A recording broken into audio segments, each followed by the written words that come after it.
Bismillahirrahmanirrahim. Assalamualaikum warahmatullahi wabarakatuh. Kita jumpa lagi dalam PDPR Bahasa Melayu tahun 2 untuk hari ini.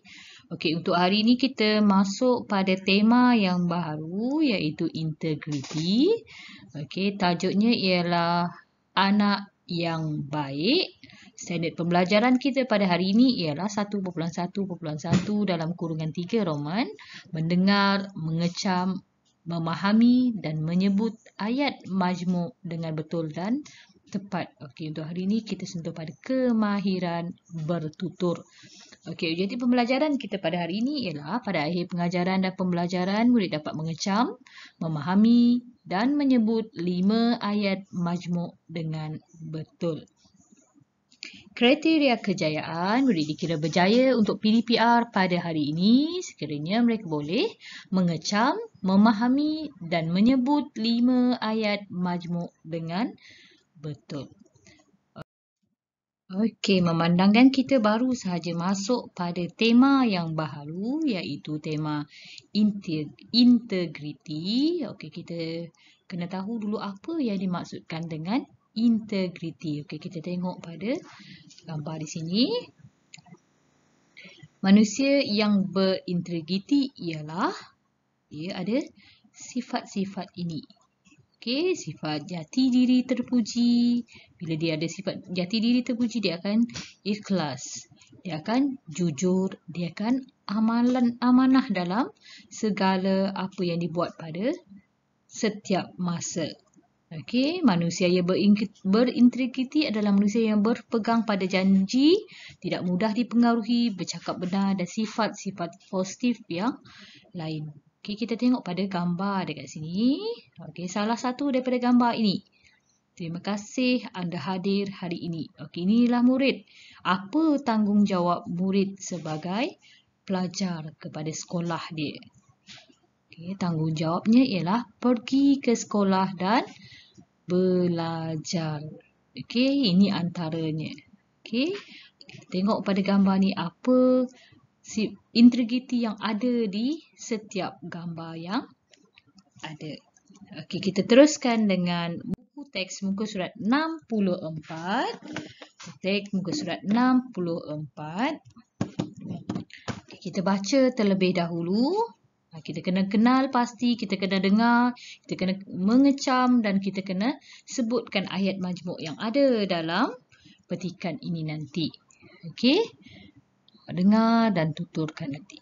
Okey, tajuknya ialah cerita Dino. Hai kawan-kawan, nama saya Dino. Saya anak bongsu dalam keluarga tetapi saya tidak manja. Ibu dan ayah mahu saya menjadi anak yang berjaya. Oleh itu, saya akan belajar bersungguh-sungguh supaya berjaya dalam pelajaran. Ibu serta ayah pasti berbangga akan saya. Saya membuat kerja-kerja rumah tanpa disuruh oleh sesiapa. Setiap pagi, saya mengemas katil sendiri kerana tidak mahu menyusahkan ibu. Saya juga membasuh pinggan mangkuk selepas bersarapan, makan tengah hari atau makan malam. Saya sayang akan semua anggota keluarga saya. Saya sayang akan ibu, ayah, abang, kakak dan adik. Okey, ini cerita tentang Dino tadi. Okey, sifat yang ada pada Dino tadi ialah sifat yang baik kesemuanya. Okey, jadi kita tengok perbualan antara gurunya dengan pelajar-pelajar dekat sini. Okey, murid-murid dengar dan ulang cerita Dino tentang dirinya. Okey, cikgu ni suruh ulang balik yang apa yang dinyatakan oleh Dino dekat atas ni. Ayat majmuk yang ada digunakan oleh Dino dekat atas ni. Apa contoh-contoh ayat yang boleh dijawab oleh pelajar-pelajar di bawah? Ni pelajar-pelajar ni. Okay, antaranya ialah saya anak bongsu dalam keluarga tetapi saya tidak manja. Okey, salah satu daripada ayat majmuk yang digunakan oleh Dino. Okey. Yang kedua, ibu dan ayah mahu saya menjadi anak yang berjaya. Itu ayat majmuk yang kedua. Ayat majmuk yang ketiga. Semua kena perhatikan ayat dekat sini. Okey. Ayat yang ketiga, saya akan belajar bersungguh-sungguh supaya berjaya dalam pelajaran. Okey, itu yang ketiga. Yang keempat, ibu serta ayah pasti berbangga akan saya. Ibu serta ayah pasti berbangga akan saya. Okey, ayat yang seterusnya. Saya mengemas katil sendiri kerana tidak mahu menyusahkan ibu. Itu ayat majmuk yang ketiga terakhir. Yang seterusnya, saya juga membasuh pinggan mangkuk selepas bersarapan, makan tengah hari atau makan malam. Okey. Ayat majmuk yang terakhir.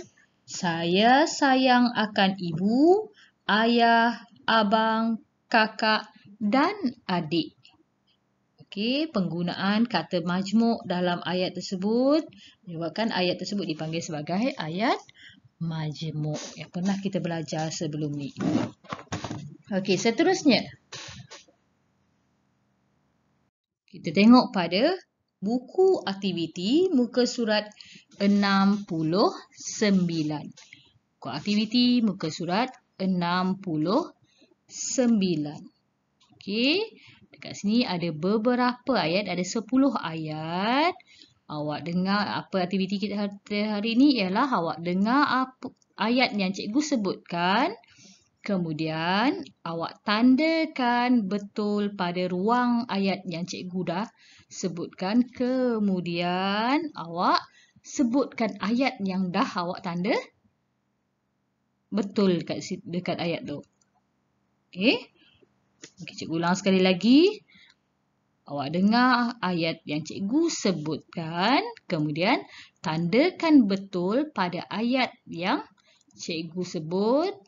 Kemudian rakam suara awak membaca, menyebut ayat yang dah ditanda betul tersebut. Okey, kemudian dah siap nanti awak hantar lembaran kerja ni ke WhatsApp cikgu serta rakaman suara awak menyebut ayat yang ditanda betul tersebut. Okey? Okey, kita tengok dahulu dekat sini. Awak pilih dekat mana satu ayat yang cikgu baca.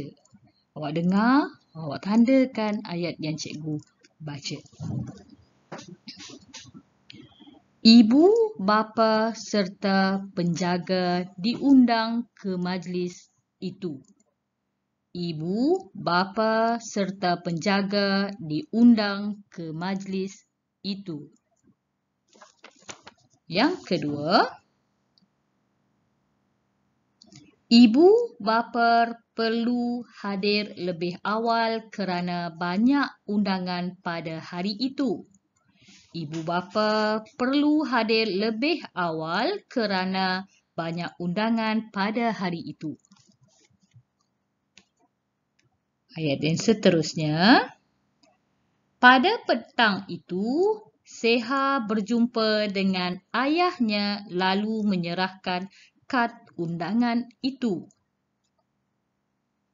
Pada petang itu, Seha berjumpa dengan ayahnya lalu menyerahkan kad undangan itu. Ayat majmuk yang seterusnya. Dia berjanji akan hadir tetapi mungkin lewat. Dia berjanji akan hadir tetapi mungkin lewat. Ayat majmuk yang seterusnya. Dia tidak dapat hadir awal kerana ada tugas di luar daerah pada hari tersebut. Dia tidak dapat hadir awal kerana ada tugas di luar daerah pada hari tersebut. Ayat yang terakhir. Seha berasa gembira kerana dapat menyampaikan amanat Cikgu Ramlah kepada ibu bapanya. Seha berasa gembira kerana dapat menyampaikan amanat Cikgu Ramlah kepada ibu bapanya. Okey, cikgu dah baca 6 ayat majmuk. Awak dah tanda, awak rakam suara awak membaca ke-6 ayat tersebut. Okey, itu sahaja untuk aktiviti PDPR pada hari ini. Okey, selamat belajar semua. Assalamualaikum.